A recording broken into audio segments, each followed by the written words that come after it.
যখনই আমাদের গোয়েন্দা বিভাগের অর্থাৎ ডিবি প্রধান হারুন স্যার তিনি তার অফিসে এই কোটা সংস্কার আন্দোলনকারীদেরকে নিয়ে চাউমিন খেয়ে ফেসবুকে পোস্ট শুরু করলো, তখনই বোঝা যাচ্ছিল যে কোনো একটি ঘটনা ঘটতে যাচ্ছে।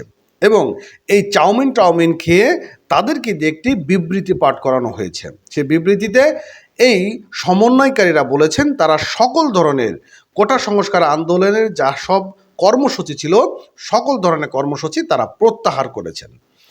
এরপর যখন এই ডিবি হারুন স্যার জায়গা বদল করে এবং এই সমন্বয়কারীদের ছেড়ে দেওয়া হয়, তখন এই সমন্বয়কারীদের প্রধান সারজিদ আলম তিনি আবার একটি ফেসবুকে স্ট্যাটাস দিলেন, যে স্ট্যাটাসে তিনি বলেছেন আন্দোলন চলবে।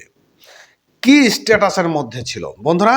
কোটা সংস্কার আন্দোলনকে কেন্দ্র করে যখন দেশে একটি বড় সহিংসতা তৈরি হচ্ছে, যখন জানমালের ক্ষতি হয়ে গিয়েছে, ঠিক তখন কোনো কারণ ছাড়াই আমাদের ডিবি হারুন স্যার এই সমন্বয়কারীদের হাসপাতাল থেকে বা বাসা থেকে তুলে নিয়ে গিয়েছেন তার ডিবি কার্যালয়ে, এবং সেখানে নিয়ে তার অফিসে চাউমিন খেয়েছেন, নাস্তা করিয়েছেন। এরপর এখানে একটি বিবৃতি দেওয়া হয় ফেসবুকের মাধ্যমে, এবং এই যে বিবৃতি দিয়েছিল যে ফেসবুকে, সেই ফেসবুক আইডিটি এখন ডিজেবল দেখাচ্ছে।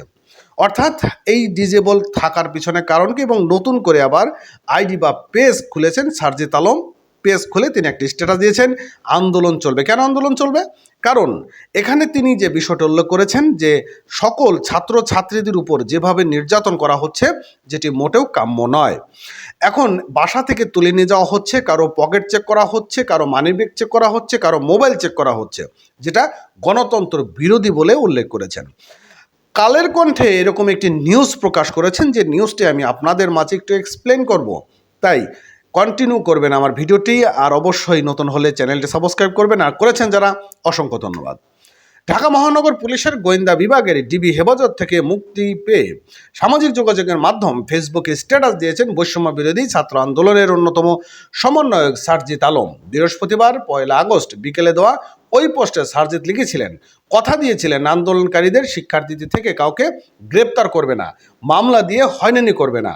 আপনারা কথা রাখেননি, আপনারা আমার বিশ্ববিদ্যালয়ের শিক্ষকদের উপর আঘাত করেছেন, সারা দেশে আমার স্কুল কলেজ ভাই বোনদের উপর লাঠিচার্জ করেছেন, যাকে ইচ্ছে তাকে জেলে পাঠিয়েছেন, আন্দোলনকারীদের খুঁজে না পেলে বাসা থেকে ভাইকে তুলে নিয়ে গেছেন, বাবাকে হুমকি দিয়েছেন।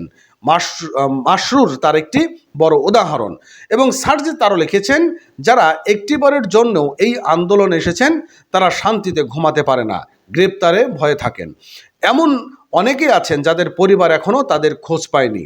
এমন তো হওয়ার কথা ছিল না, এমন তো হওয়া উচিত ছিল না।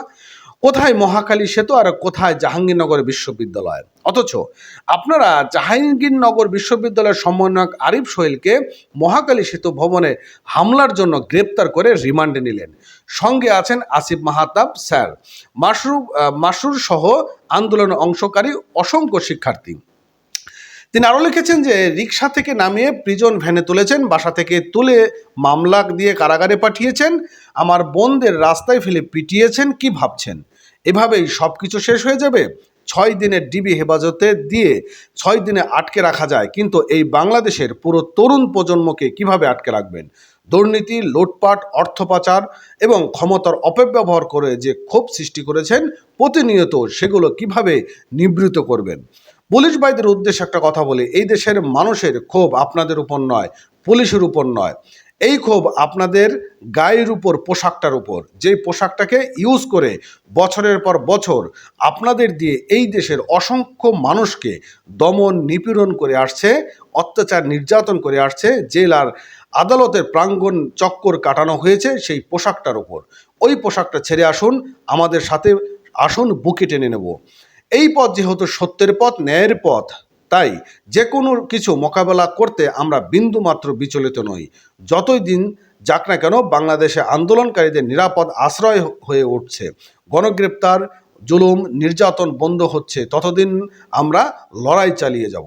অর্থাৎ তার ফেসবুক স্ট্যাটাসে বিষয়গুলো স্পষ্ট হয়ে গিয়েছে। অর্থাৎ আন্দোলন চলবে, তাহলে বাংলাদেশের পরিস্থিতি কোন দিকে যাবে, আমাদের দেশের পরিস্থিতি কোন দিকে যাচ্ছেন এবং সাধারণ নাগরিকদের বা কী হবে, খুব একটি দুশ্চিন্তার মধ্যে পড়ে গেলাম। যাই হোক, ভালো থাকবেন, সুস্থ থাকবেন। পরবর্তী আপডেট পেতে অবশ্যই চ্যানেলটি সাবস্ক্রাইব করে সঙ্গে থাকবেন। ধন্যবাদ।